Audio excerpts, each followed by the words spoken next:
Sveicināti podkāstā Redzēt plašāk.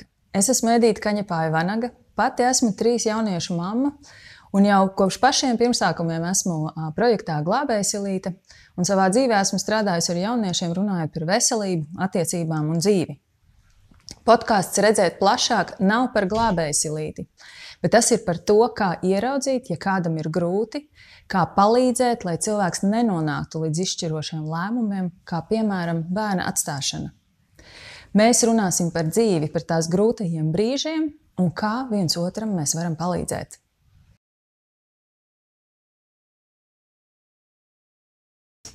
Ir kāds stāsts. Glābējsilītē tika ievietots bērniņš, jo viņa māte, pavisam jauna meitene, bija atkarīga no narkotikām un viņai vajadzēja doties uz ballīti. Tā bija viņas prioritāte. Labi, ka viņa ielika bērniņu glābējsilītē. Tādā veidā ar viņu nenotika nekas ļauns. Šodien mēs runāsim par atkarībām, par to, kā tas sākās, kas ir cēloņi un ko mēs varam darīt. Uz sarunu es aicinājusi Elīnu Brīlu, psiholoģi ar ilgadēju pieredzi atkarību mazināšanas jautājumos. Un, Elīna, pirmais jautājums man tev būs, kas tad īsti ir atkarība? Jā, sveiki. Ļoti laba tēma, vienmēr aktuāla, joprojām. Un mums speciālistiem izskatās, ka šī aktualitāte nezūd, tikai maina formu. Un par atkarību mēs varam runāt dažādi un to definēt dažādi. Bet tā vienkārši runājot, tas ir kaut kāds process, ko cilvēks veic, pazaudējot kontroli, esot noliegumā par to, ciešot, kad cieša viņa sociālā dzīve, kad cieša ģimene, kad cieša viņa emocionālā sfēra, ja, psiholoģiskie dažādi rādītāji. Un cilvēks pazaudēja iespēju pats, turēt kontroli pār to. Ja, tātad parasti mēs sakam, nevis cilvēks kontrolē vielas vai procesus, bet vielas un procesi sāk kontrolēt pašu cilvēku. Un sākotnēji, diemžēl, viņš to neredz. Un kā tas sākās? Un kas ir tas tālākais atkarības mehānisms? Jā. Tad, kad tu jautā, kā tas sākās, tad principā tu jautā, kāds ir cēlonis. Un uz šo jautājumu nav iespējams atbildēt ar vienu teikumu vai ar vienu vārdu, un es praksē neesmu redzējusi nevienu gadījumu, kad cēlonis būtu viens. Ja, parasti, tad, kad mēs runājam par cēloņiem, es mēģinu un arī jūs aicinu vizualizēt, iedomāties picu, uzzīmēt tātad riņķi, sadalīt viņu kā picu, un tad katru no picas šķēlītēm iztēloties kā vienu no iemesliem, kāpēc cilvēks ir kļuvis no kaut kā atkarīgs. Un tad tie cēloņi var būt saistīti gan ar ģenētiku, gan ar sociālo iemācīšanos ģimenē, gan ar vides ietekmi, tātad kaut kādi draugi, paziņas, mācību iestāde, jā, kurā tas notiek.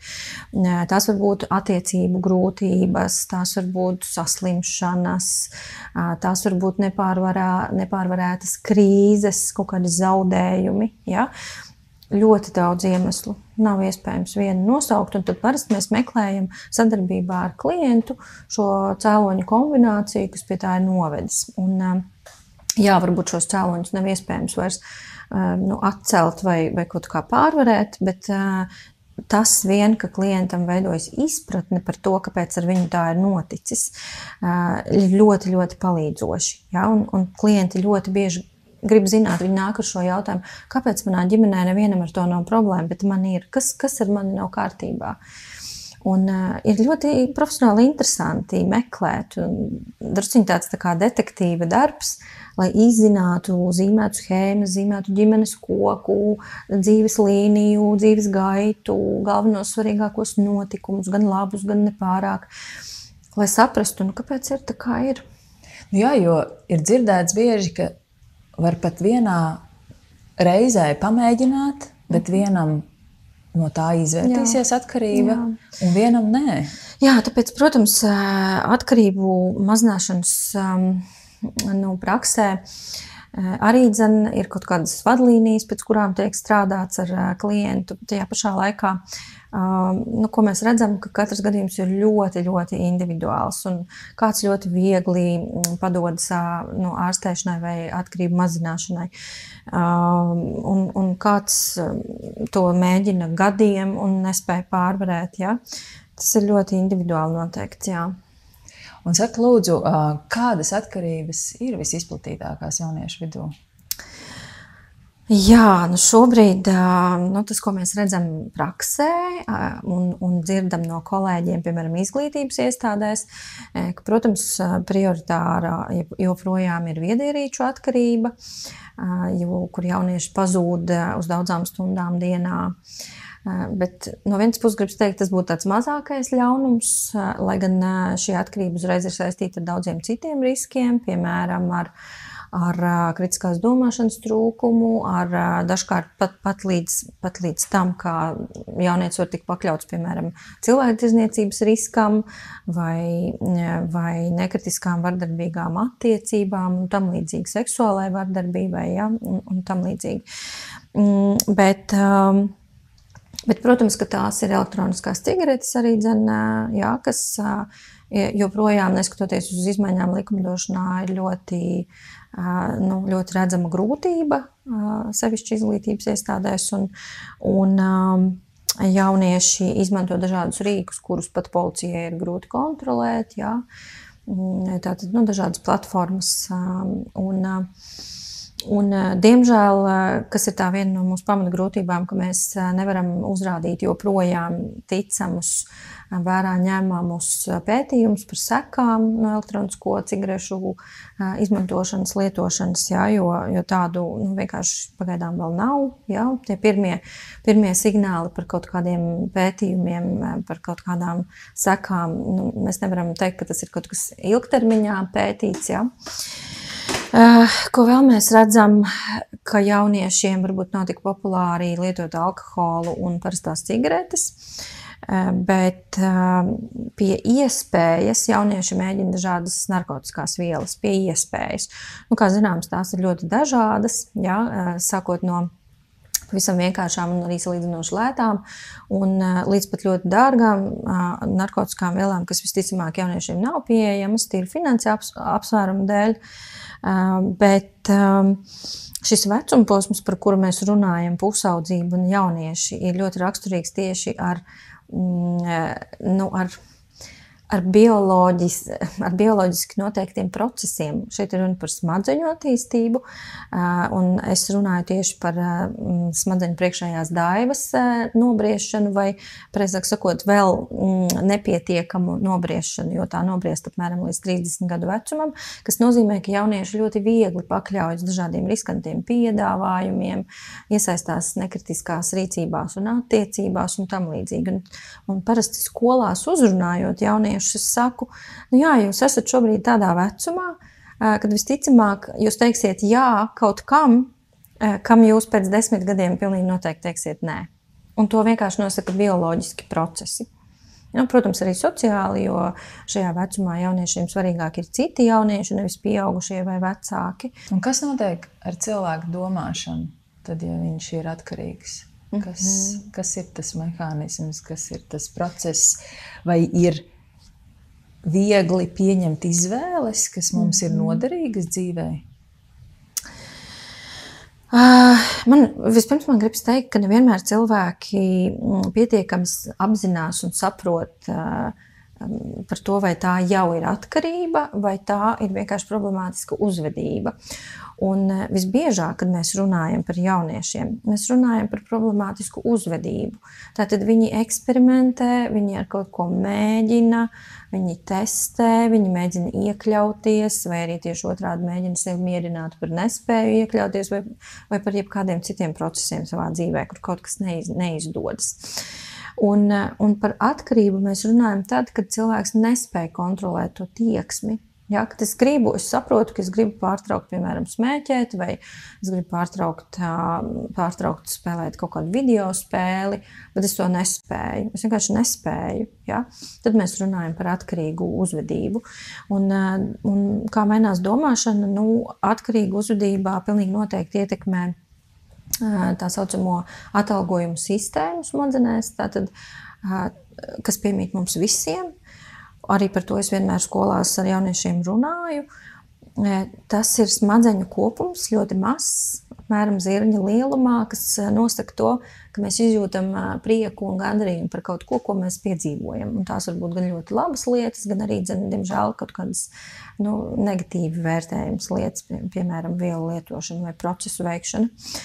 Un smadzenes, ko ir arī ļoti svarīgi saprast jauniešiem, ir vienīgais orgāns mūsu ķermenī, ja mēs tā varam teikt, kurš veido īsceļus, kurš negrib piepūlēties. Ja? Tātad, ja mēs smadzenēm parādam kaut kādu uzvedību, kaut kādu iespēju gūt gandarījumu, vienalga no labas vai sliktas lietas, un smadzenes to novērtē, vai cilvēks to izjūt kā patīkamu, ja? Tad smadzenes izveido īsceļu. Jā, es šito gribu vēl, es gribu to atkārtot. Un šī te izjauktā, šī te nedabiskā gandarījuma gūšana ir pats galvenais, ko mēs varam raksturot, runājot par pārmaiņām, kas notiek, kad cilvēks lieto vielas vai veic procesus. Ja? Tātad, protams, ka tur ir iesaistītas arī emocijas un pati domāšana kā process, bet principā jauniešiem vieglāk ir šo saprast, kad es viņiem saku, redzi, tu esi iemācījis savām smadzenēm kaut ko tādu, ka tagad tev ir jācīnās pašam pret savām smadzenēm. Tas ir tā kā mēs dažreiz skatāmies fantastikas filmas, kur ir roboti un roboti pakļauj cilvēkus, un šis ir ļoti līdzīgi. Mums ir iedots viens brīnišķīgs, fenomenāls, joprojām pasaulē gudrākais dators, ja? Tātad smadzenes, ja? Ļoti gudrs iekšējais orgāns, un tajā pašā laikā mēs to varam sabojāt tik ļoti, ka tas sāk pretdarboties pret mums. Un tad ir ļoti grūti sevi arī no tā atradināt. Labā ziņa ir tā, ka smadzenes ir ļoti plastisks orgāns, un līdzīgi kā smadzenes iemācās kaut kādu negatīvu darbību caur atkārtošanu, tieši tāpat smadzenes var arī, teiksim tā, atmācīt no tā. Ja? Bet tad ir ļoti svarīgi saprast, ko tad man ir jādara. Ja es vienkārši vienā dienā atmetīšu, piemēram, smēķēšanu, kad es esmu gadu smēķējis, atmācīties vai beigt šo procesu nozīmē, ka man ir jāatkārto un jāatkārto nesmēķēšana. Un tas nav vienas dienas jautājums. Ja, tātad smadzenes iemācīsies to, ka jaunais normālais kaut ko nelietot vai kaut kādu procesu neveikt, būs caur daudzkārtējiem atkārtojumiem. Jāiemācās nesmēķēt. Jā, tieši tāpat kā es neiemācījos vienā dienā smēķēt, man būs tas arī jāatmācās atpakaļ. Vai varētu teikt, ka tad, kad ir atkarība, un šeit droši vien tā nebūs smēķēšanas atkarība, tas drīzāk būs uz narkotiskajām vielām, ka mēs kaut kādā veidā pakļaujam sevi briesmām, jo mēs nevaram kritiski izvērtēt situācijas bīstamību. Piemēram, tā var būt fiziskas briesmas, seksuālas, mēs varbūt esam gatavi doties kaut kur kādam līdzi vairāk nekā, kā mēs būtu tad, ja mēs būtu skaidrā, ja? Vai saprašanā, vai emocionāli arī ka mēs varbūt iesaistamies attiecībās, kurās mēs normāli nebūtu. Jā, protams. Protams, pie jebkuras atkarības nāk līdzi kaut kādi citi riski. Praktiski vienmēr. Un visbiežāk praksē mēs runājam tieši par poliatkarībām, tātad pie dažādu atkarību kombinācijas. Ja? Tu varbūt pieminēji dažādas citas riskantas situācijas, bet, piemēram, ja mēs raugāmies uz saviem klientiem, arī pusauģiem un jauniešiem, tad, ja cilvēks lieto alkoholu, tad viņa iespēja, piemēram, vieglāk pakļauties vilinājumam spēlēt azartspēles automātiski pieaug. Un otrādāk, ja viņš spēlē azartspēles, visticamāk pie zaudējuma vai pie liela laimesta, viņš gribēs vai mierināt sevi vai iepriecināt sevi, lietojot alkoholu. Ja? Tad roku rokā iet tās atkarības. Un, protams, nekritiskas attiecības, jā, Jā, un diemžēl mēs praksē redzam, ka dažkārt tieši vides ietekme, draugi un paziņas ir bieži tie, kas jaunietim faktiski ir atvēruši durvis uz atkarībām. Jā. Jo tad, kad es strādāju ar klientu, pie iepazīšanās, kas ir diezgan ilgs process, mēs meklējam ļoti daudz jautājumus uzdod, lai saprastu, kur, kad un kādā veidā tas sākās. Kas notika tāds īpašs, ka viņš sāka lietot šo vai veikt šādu procesu. Un bieži vien jaunieši vai jau pieauguši cilvēki saka, jā, draugs man parādīja, vai draugs man uzcienāja, vai draugs man piedāvāja. Ja? Tā ir vēlme piederēt, būt tā kā, būt uz viena viļņa ar savu draugu, ko tu esi izvēlējies. Jā, un šis vecuma posms, kā es iepriekš teicu, ir raksturīgs arī tieši ar to, ka ja blakus stāvēs pieaugušais un teiks, ka šī gan nav laba doma, tad visticamāk jaunietis paklausīs savam draugam vai paziņam, jo viņš vienkārši grib būt kopā, grib draudzēties, grib iekļauties, negrib atšķirties, ja visi iet, piemēram, pamēģināt uzspēlēt azartspēles, jo ir pienācis tur konkrēts vecums, kad to drīkst, piemēram, darīt, tad kā tu pamatos, ka tu neiesi, ja visi iet? Un es jau neeju darīt neko sliktu, es jau eju tikai līdzi, vai es jau tur tikai vienreiz pamēģināšu, bet, diemžēl, tā viena reize var nebūt pēdējā. Varbūt kā palaidē mehānisms. Jā. Un ja mēs domājam par to, kā atkarības ietekmē spēju uzņemties atbildību vispār par dzīvi kopumā, un, piemēram, ja ir kāds kļūst par jauno vecāku, arī par bērnu. Jā, starp citu, šeit es izmantošu iespēju pieminēt brīnišķīgu latviešu filmu, uz kuras pirmizrādes bija apmēram pirms 1,5 mēneša, manuprāt. Filmu sauc Mūžīgi jauni. Un šī filma runā kā reiz par šo jautājumu, ko tu tikko uzdevi. Kā tas ir, ko tas nozīmē vienā brīdī saprast, ka es vairs neesmu pusaudzis vai agrīns jaunietis un man piedzimst bērns, piemēram. Šī filma tieši par to runā. Kā reaģē paši jaunie vecāki, kā reaģē viņu draugi, ko tas izmaina tajā draugu loka dinamikā, cik bieži viņi var tikties un kā tas notiek, apreibinoties vai nē, jo visiem zūd izpratni par to, kā tad mēs tagad varam dzīvot, jo tagad draugu lokā ir ienācis bērns. Protams, ka atkarības ietekmē spēju rūpēties par bērnu un uzņemties atbildību. Vai un ko mēs varam darīt tad, ja mēs redzam, ka tā atkarības, dažāda veida atkarības sāk ietekmēt draugus, kas mums ir visapkārt. Vai, piemēram, ja es būtu jaunietis, vai es vispār varu palīdzēt savam draugam, un ja jā, tad kā? Šis ir ļoti labs jautājums. Es šonadēļ to saņemu jau 2. reizi. Es runāju ar kādu man pazīstamu sievieti, viņa arī prasīja, ko man darīt, vīrietis pastiprināt lieto alkoholu paziņu lokā, kā man labāk. Es jau mēģinu viņu tur pievērst kaut kādām aktivitātēm. Un, tas viss ir ļoti labi, bet mans ieteikums ir neiet apkārt ceļus, nemēģināt runāt caur puķēm, bet runāt ļoti konkrēti, ļoti tieši. Kā tas varētu izklausīties, piemēram, ja es redzu, ka cilvēkam ir kaut kādas grūtības, tad es viņam saku, es redzu, ka tu esi bieži sācis lietot alkoholu, es uztraucos par tevi.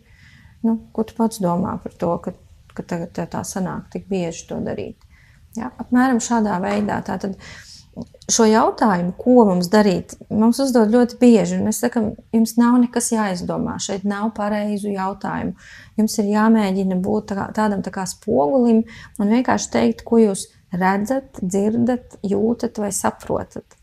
Un nevis pieņemt, un nevis aplinkus, bet teikt, ko tu redzi. Nevis, piemēram, redzot, ka cilvēks pastiprināti kaut ko lieto vai pārāk bieži lieto, nevis mēģināt viņu pierunāt, braukt velo izbraucienā, cerot, ka viņš mazāk dzers. Bet, protams, mēs varam piedāvāt arī velo braucienu, bet nebaidīties teikt, ka zini, kā es esmu pamanījis, ka laikam tu ar kaut ko tu netiec galā, ka tu biežāk lieto, vai arī ja mēs runājam par jauniešiem, kā tas būtu, būt pietiekami drosmīgam un pirmkārt ar savu piemēru rādīt, vai teikt, kad nē, es redzu, ka jūs visi kaut ko te lietojat, bet es negribu.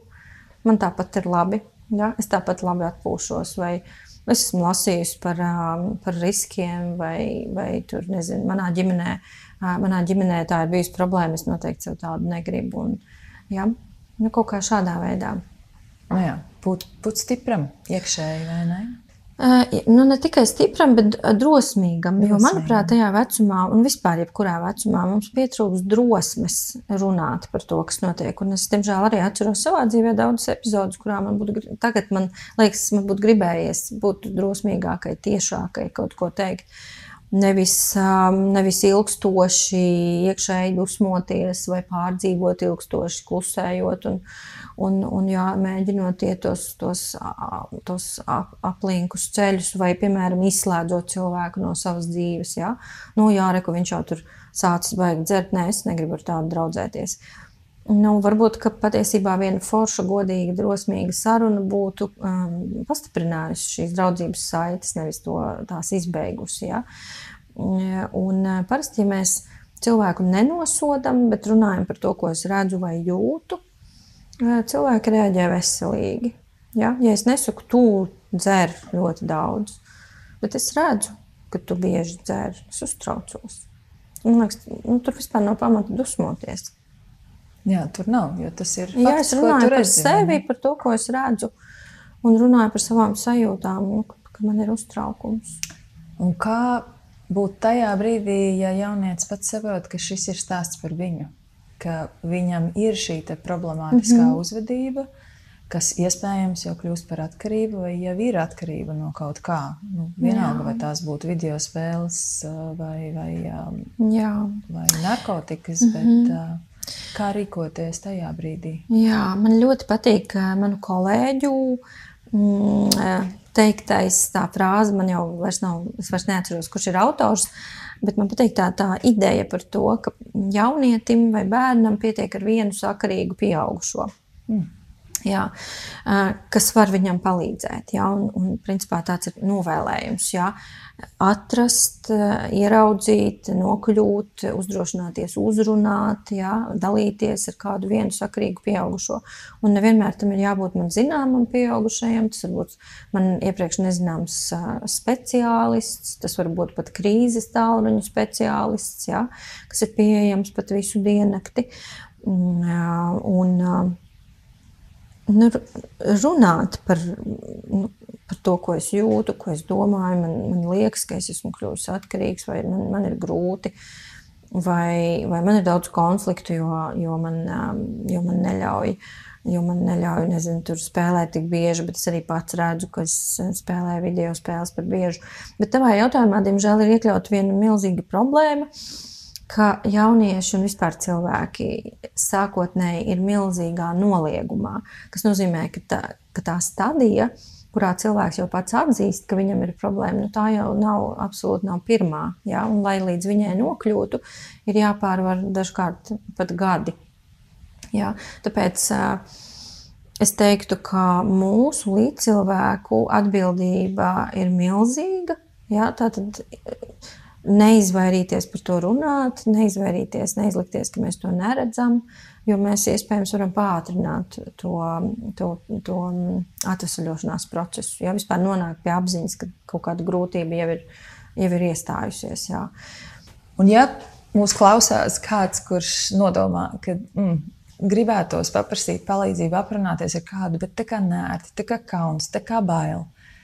Kā pārvarēt, kā pārkāpt to soli? Droši vien jautājums par kādiem vecuma posmiem mēs runājam, jo, manuprāt, brīnišķīga iespēja ir tiem, kuri vēl joprojām ir izglītības sistēmā, pamatskola, vidusskola, tāpēc, ka viņiem ir iespēja doties pie skolas psihologa vai pie sociālā pedagoga, vai kaut vai ir labs kontakts, labas attiecības pie klases audzinātāja.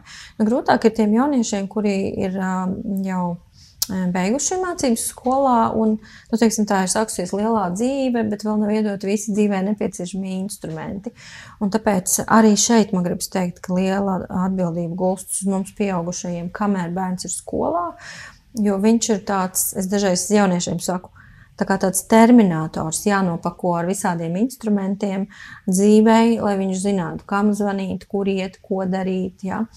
Lai nebūtu tā, ka cilvēks nodzīvo līdz pusmūžam un tad pirmo reizi sadošos aiziet pie psihologa, kad viņam jau ir ļoti daudz aizspriedumu par to, kad viņam ir nērti un kad viņam liekas, ka varbūt tam nav jēgas.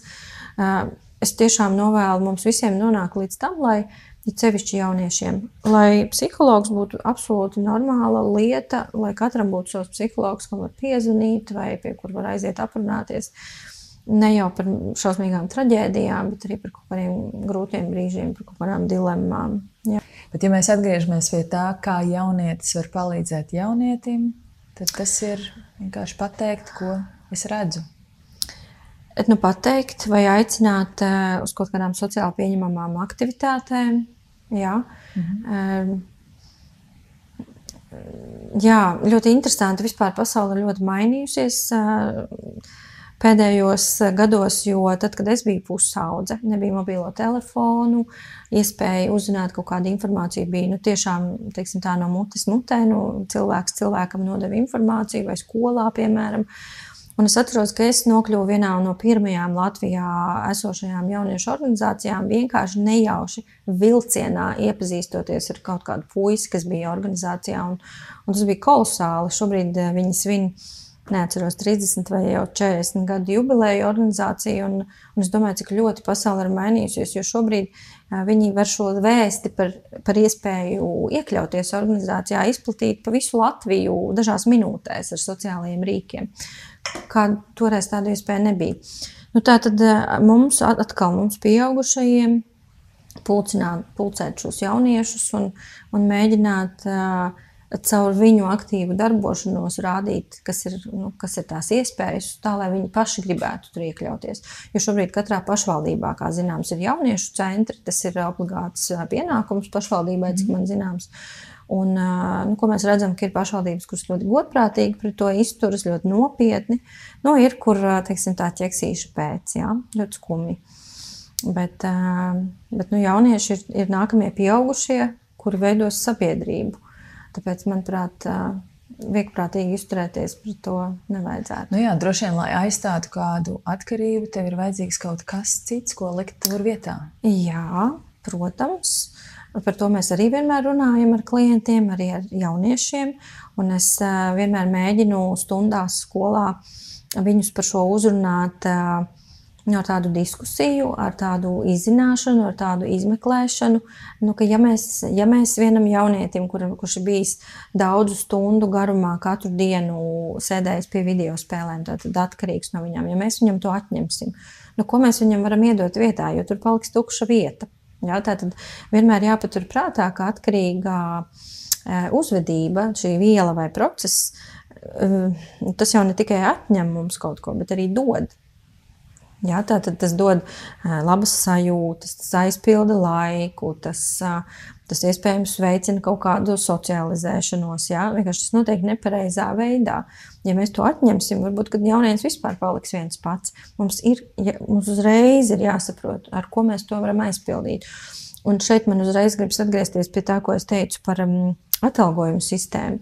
Ir jāsaprot, ka ja es esmu pieredinājis savas smadzenes pie nedabīgas baudas, pie sintētiskas baudas, ko nodrošina, piemēram, azartspēles vai narkotiskās vielas, tad atņemot to sev, manas smadzenes būs ļoti lielā neizpratnē, kāpēc kaut kas tāds, kas man deva tik daudz emociju, man tagad ir atņemts, un tagad man jāsēž jālasa grāmata vai, jāiet pastaigāties, kas man neiedos tik daudz gandarījuma. Un nav jauniešiem izpratnes par to. Jā, viņi, piemēram, bieži vien, jaunieši visbiežāk saka, ja es vairs nedarīšu tur to un to slikto lietu, tad es iešu uz sporta zāli. Un es saku, jā, tas ir labi iet uz sporta zāli, bet tev ir jāsaprot, ka iešana uz sporta zāli prasīs resursu no tevis. Tev būs jāpiepūlās, tas būs grūti, tev vēl būs jāmaksā iespējams par to. Ja?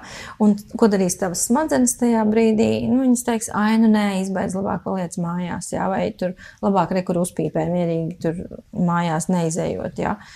Un jaunieši to nesaprot, to pārejas procesu. Un ko mēs varam ielikt vietā?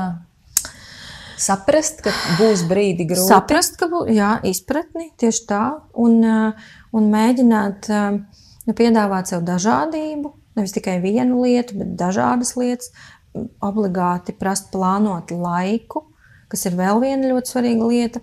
Un tad es parasti demonstrēju savu kalendāru telefonā, kur es varu atvērt kalendāru un pateikt, ko es darīšu rīt, parīt, aizprīt, un ko es darīšu maijā, un ko es darīšu jūnijā, jo es plānoju savu laiku, es plānoju savu brīvo laiku, jā, lai nav tā, ka jaunieši saskars ar brīvo laiku, viņi, kā es bieži vien mēdzu teikt, puspajokam pārvērš par makaroniem, kad viņi nezin, kur sevi likt un sāk staipīties, un tad viņiem nāk prātā visādas nepārāk labas domas. Ja? Tātad, ja es kaut ko ieplānoju, tad man ir lielāka iespēja tomēr tam pievērsties. Jā, un kas būtu tāda ceļamaize, ko tu gribētu iedot katram jaunietim, kurš mūs klausījās, kas viņam varētu būt kabatā kā tāds kumos, ko paņemt līdzi, kas būtu tas viena ziņa, ko tu noteikti gribētu, lai katrs jaunietis paņem ar sevi? Jā. Nu šeit es nebūšu oriģināli, es atsaukšos arī uz saviem kolēģiem, jā, kuri pusauģa un jauniešu vecuma posmu salīdzina ar tādu kā sietu, kuram jūs visi tiekat sijāti cauri.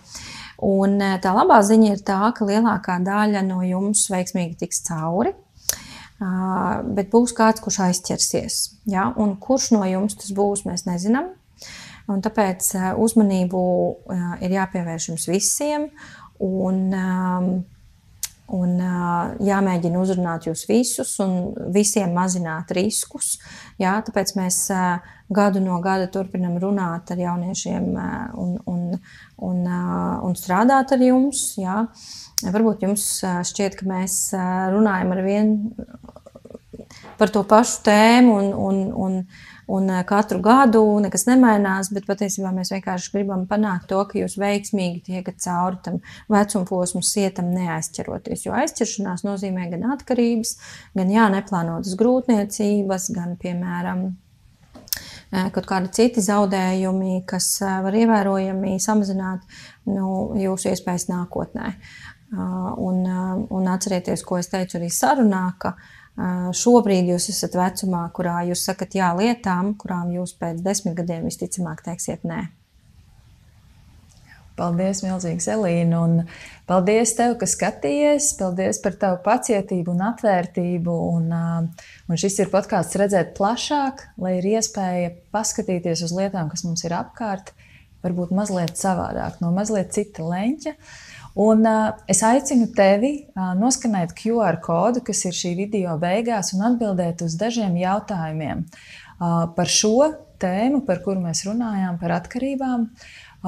Tavs viedoklis ir ārkārtīgi svarīgs, lai mēs saprastu, par ko turpināt runāt, kas tev bija vērtīgs, un iespējams tu vari uzdot arī kādu savu jautājumu, par kuru mēs varam vēlāk atkārtot pieskarties. Paldies un uz tikšanos citā Redzēt plašāk.